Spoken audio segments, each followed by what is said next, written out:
friends! Do you enjoy leading an army of minions into battle and watch them destroy your enemies from a safe distance?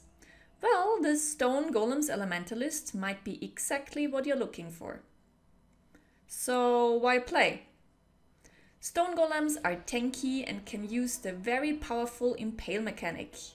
We use 7 in total together with 1 lightning and 1 chaos golem for buffs. You don't need much gear to get started, and it scales well with some exalteds of investment. Due to the tankiness of the character, summoner playstyle and little gear requirements, recommended for hardcore and solo Southbound leagues as well as softcore players. You need to be willing to farm divination cards for your primordial jewels on solo Southbound though. Bosses are being deleted quickly no matter the mods of the area. Running and flame dashing around while your golems kill everything on your screen with a slam are no issue.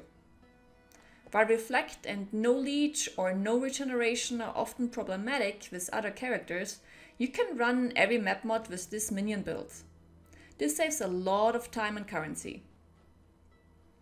You decide the pace in which you wanna clear maps and do other content.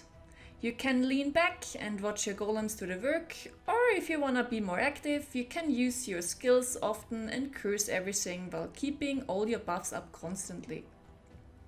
There really is no downside of this build if you don't categorically dislike summoners. In this case, I'd recommend checking out my other build guides. So let's take a closer look at the well-balanced defense and offense of this character. Each one of our 9 golems presents a target to the enemies instead of attacking us. On top of that, Stone Golems use a slam that taunts enemies too. Their very playstyle of summoners is staying in motion and out of dangerous areas.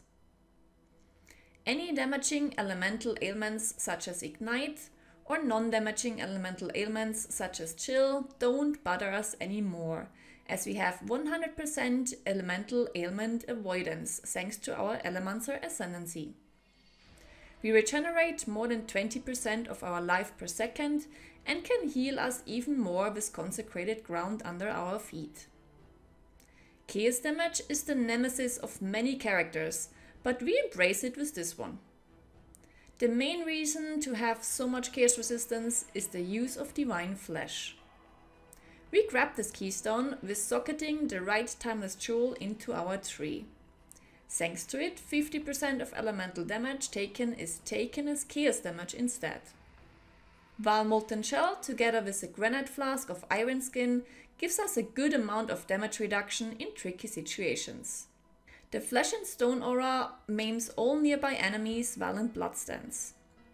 Maim is a debuff that applies 30% reduced movement speed on the affected target, which makes it easier to kite monsters and not get hit. Both our character and golems are immune to reflected elemental damage.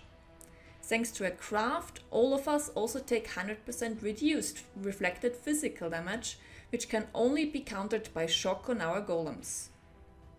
With min-max gear, we can reach more than 6,500 life at level 95. Now that you got a good feeling for the defense of the character, let's take a look at the gear and gem setups for its offense potential. I'll also provide information of how much this recommended gear costs and further improvements you could make. Please notice that prices may change, and these are rough estimates at the time of making this build guide.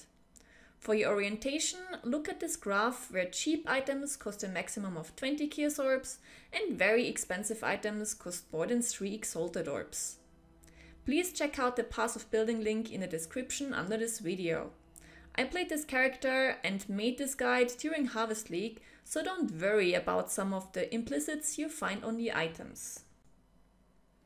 Our main skill gem setup consists of Summon Stone Golem linked to Multi-Strike, melee physical damage, brutality, impale and minion damage. For even more damage, you can use the vacant versions of every support gem used in this setup, but it's rather expensive and only needed for min-maxing. The biggest damage boost you get with a vacant brutality and multi-strike. We have the Stone Golem setup linked in our body armor, which is a 6-linked astral plate. It needs to be Warlord influenced to get the 2 mods +1 to level of socketed active skill gems, and you and your minions take 100% reduced reflected physical damage. Together with these stats, you want high life and resistances on this item.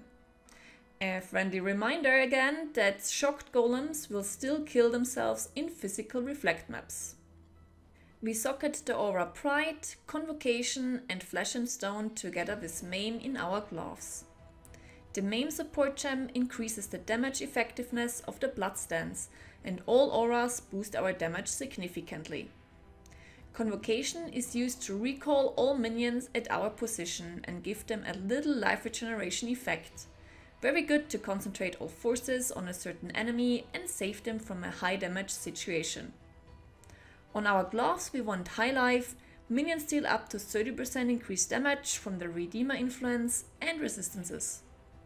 Dexterity on top is beneficial too, as we don't need to think about it on other gear anymore. The enchantment doesn't matter much, but Commandment of Reflection is a nice to have for a summoner. Our movement skill setup consists of Flame Dash linked with Second Wind.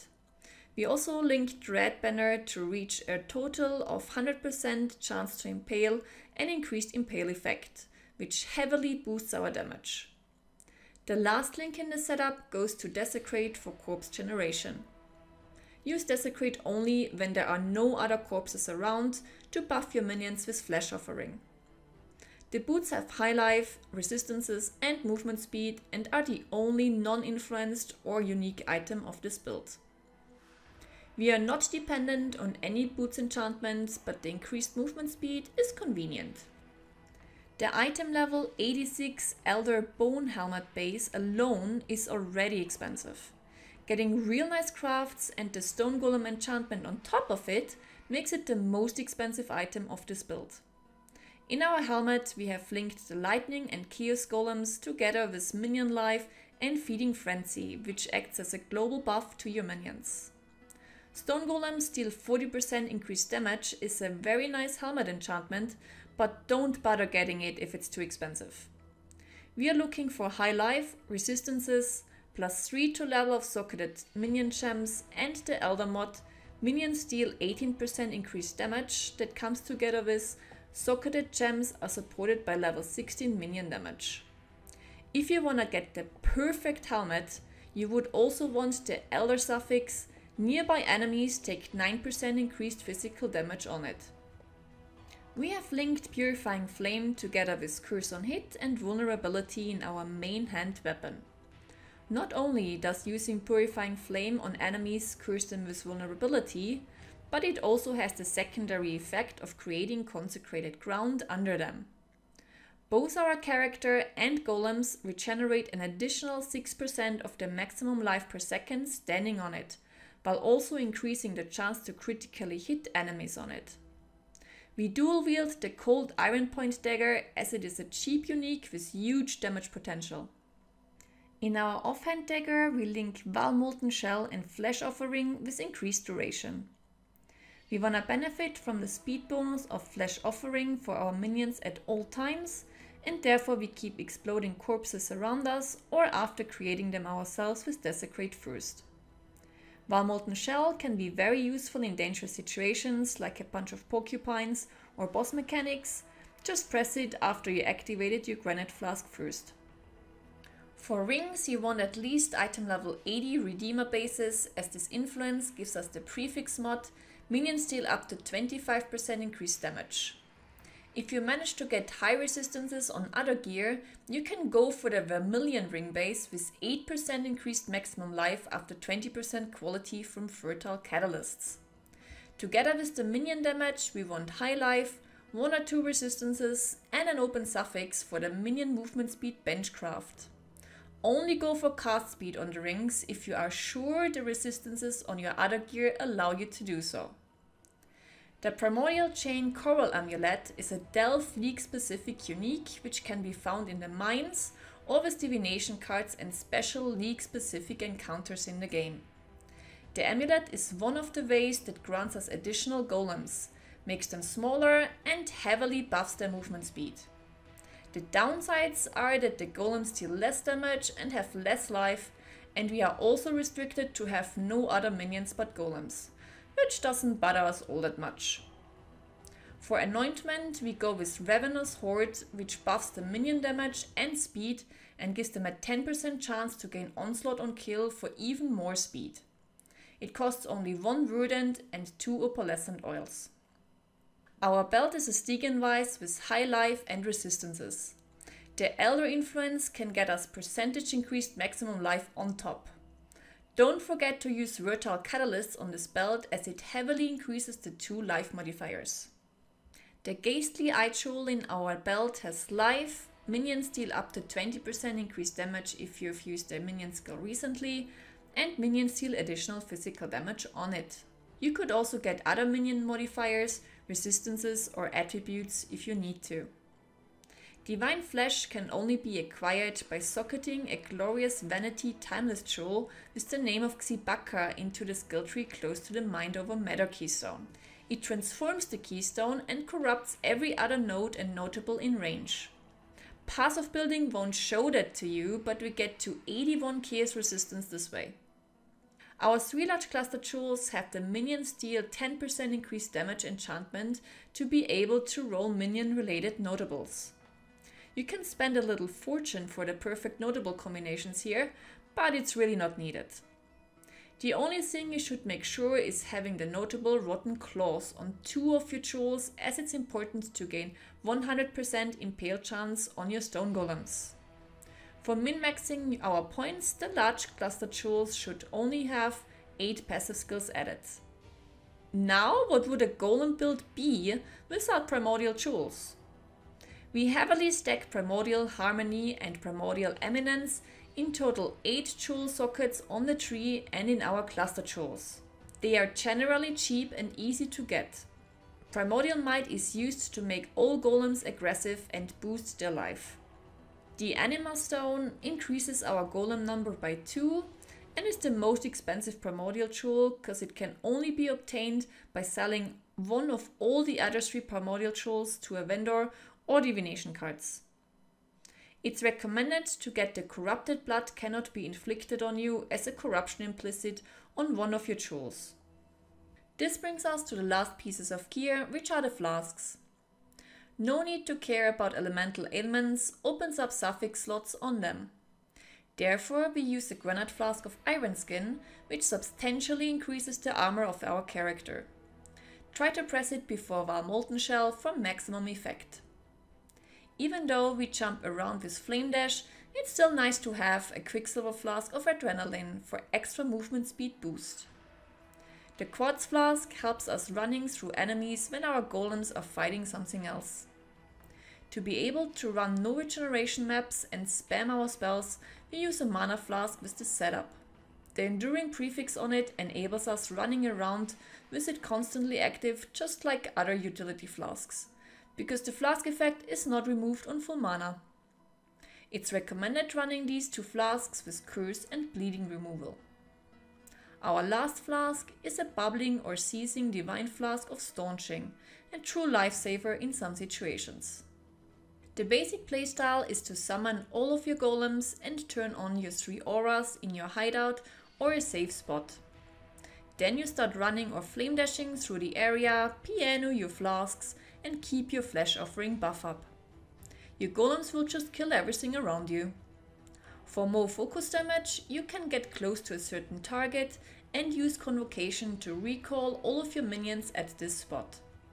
Otherwise, use Purifying Flame to curse your enemies and create consecrated ground, and your minions will also prioritize enemies in areas you are hitting with your own spells. The skill tree is very straightforward and we kill all 3 bandits for 2 extra skill points in Act 2. On the passive skill tree, we mostly pick up life, some minion nodes and jewel sockets. You start leveling as a summoner with zombies and skeletons and switch to golems after level 34 if you have the Primordial Chain Amulet.